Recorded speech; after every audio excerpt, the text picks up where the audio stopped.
Hey everyone, I hope you're doing well. So we're back here with the K'tinga, and it is going well, of course. We have had the full primer coat and full base color coat over the entire thing.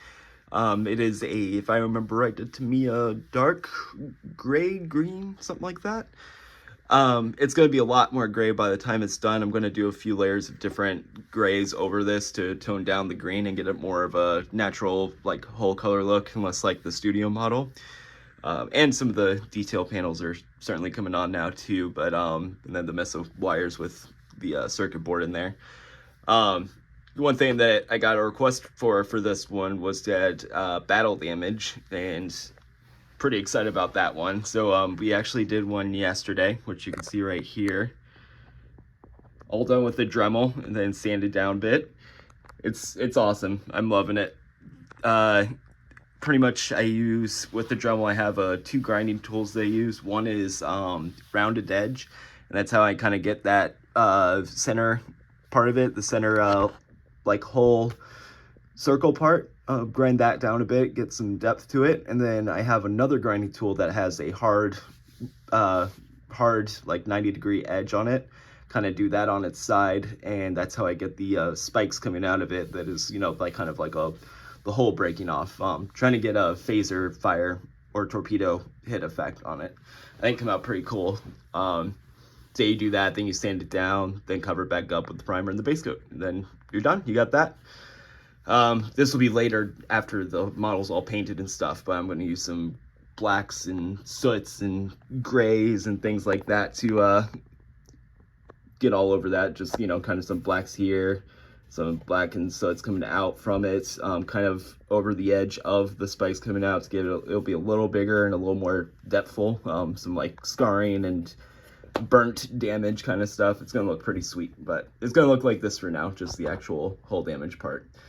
So I'm going to show you, I think I'm going to do one more of these on the bottom somewhere. So I'm going to show you guys me doing that one, so you can just take a look and see. It's a little daunting doing battle damage and just taking a Dremel to your nice pristine model. It's really terrifying, but once you get started, and as long as you go very slow and just be very certain about what you're doing, it'll come out okay. You just gotta go slow, otherwise you'll grind down the entire hole and get into the interior part of it, and then you'll have a big gash in it. So here we go. Be back in a sec. All right, so here we go. It's going to be on the bottom, probably somewhere around this area or so. I think it's probably a good area, and don't want it on the wing again like it was on the other one. So I think that's a good part. Not close enough that it'll get to where that big Klingon decal is supposed to be, because I don't want to have to mess around with that after the fact. So I'm going to do it kind of off to the side there, probably about right here. So maybe like right on this guy.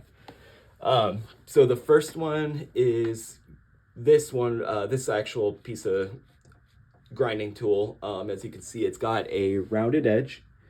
It's perfect for this because it's got a really small tip, but it's rounded, so you can kind of just make the initial indent into it. It is Dremel, so it might be a little loud, but hope that's okay. So this is the first one to do. So then with that, I make the initial indent, probably, like right around here. I'll be using it on the lowest setting. You want to have it just slightly going like that. So I'll start it right here.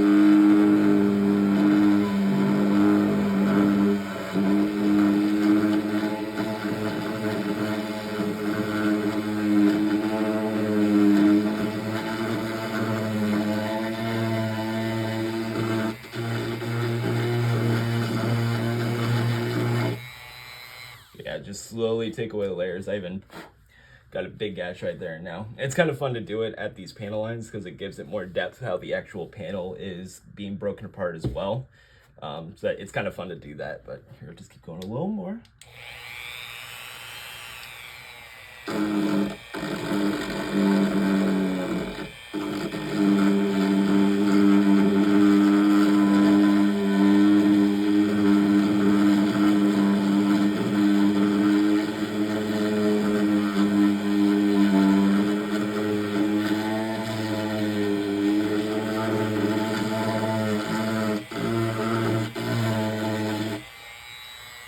Okay, looking good. And don't worry about making it, you know, perfect circle or anything. If anything, it looks better when it's not perfect. You want it to be kind of random and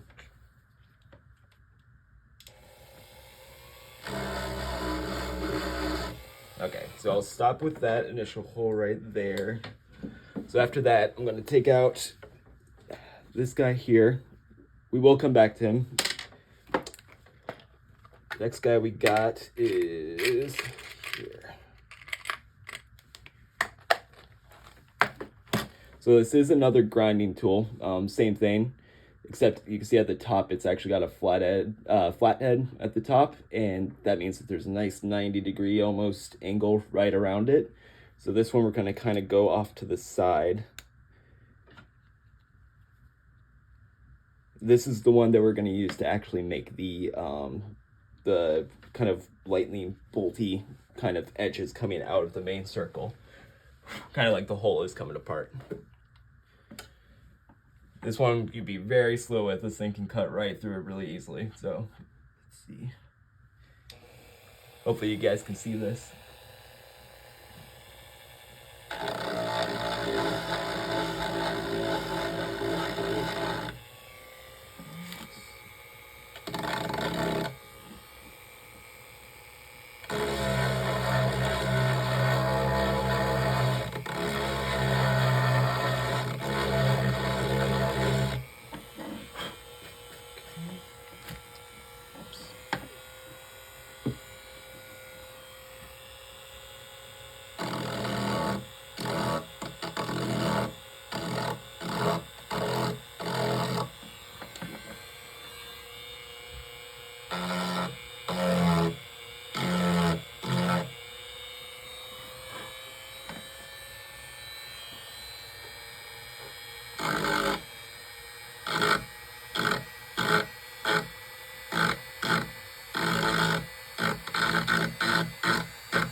Try to get some big and small ones coming out there. And again, very random. Just try to make them all different shapes and sizes and just make them as random as possible.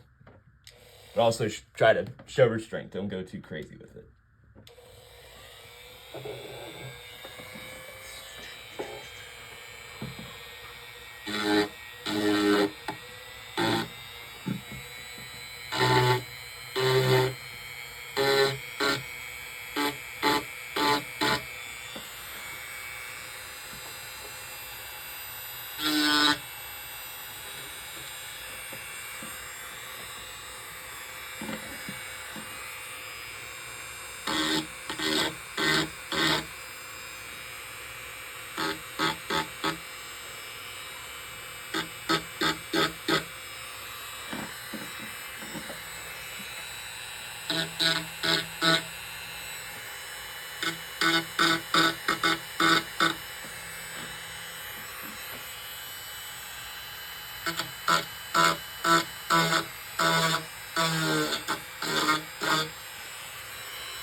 And I think try to do some deeper edges a little bit. Just get the same ones that I've done already.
Alright, so that's kind of the gist of it. Now what I'm going to do is go back to my original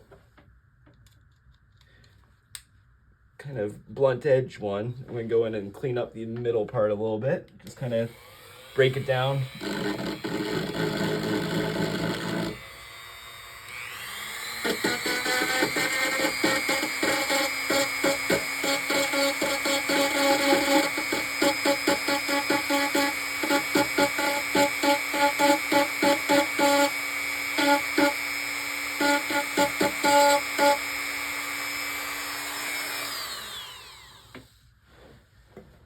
Alright, so that is pretty much the end of the Dremel part.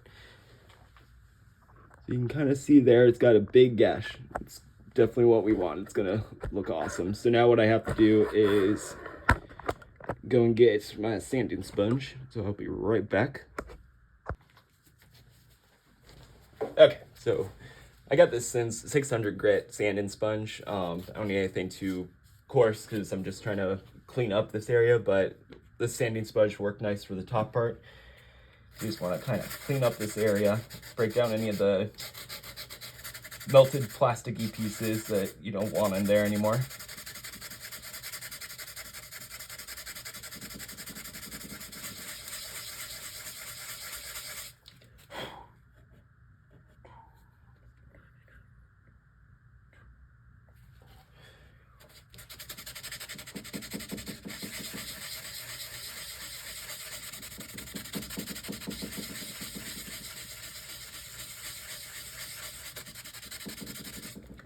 I'm gonna break down that little piece right there. Sorry, there's a little piece of plastic that jumped up when I was grinding.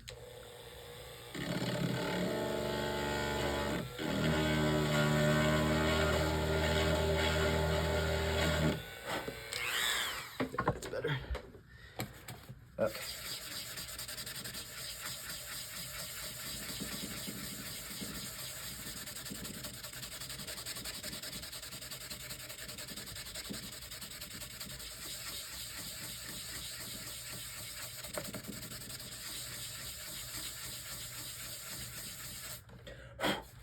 All right.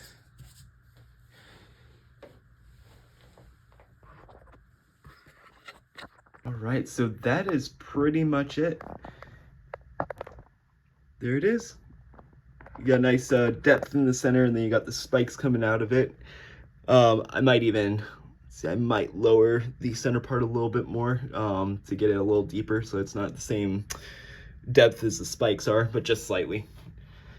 But after that, I've got sand. I'm just gonna have to clean it off with my tack cloth and compress air it a little bit, get all that schmutz off, and then prime it, re-base coat it, and it should be good to go. It won't be actually doing any, weathering, sooty kind of painting until later, once it's actually all painted and stuff. But yeah, that's pretty much it. It's scary. It's a lot of fun though. All right, so just cleanup time. You just take your tack cloth, get all the schmutz and crap off of it, or at least in the area you're gonna paint. The rest you can get off later, but do not want that stuff getting stuck in your model by your paints. And the only other thing you do is compress air.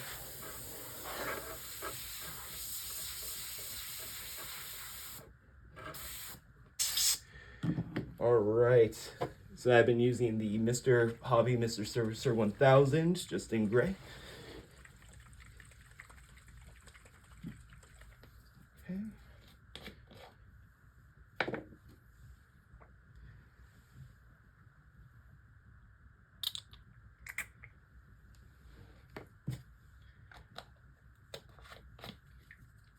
All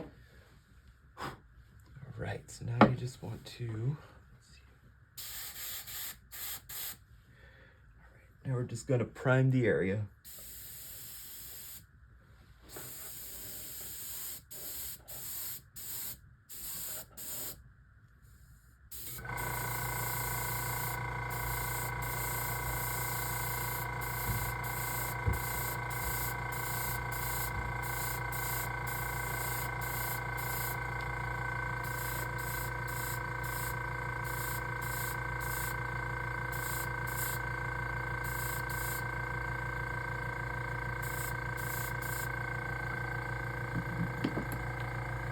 And that is it.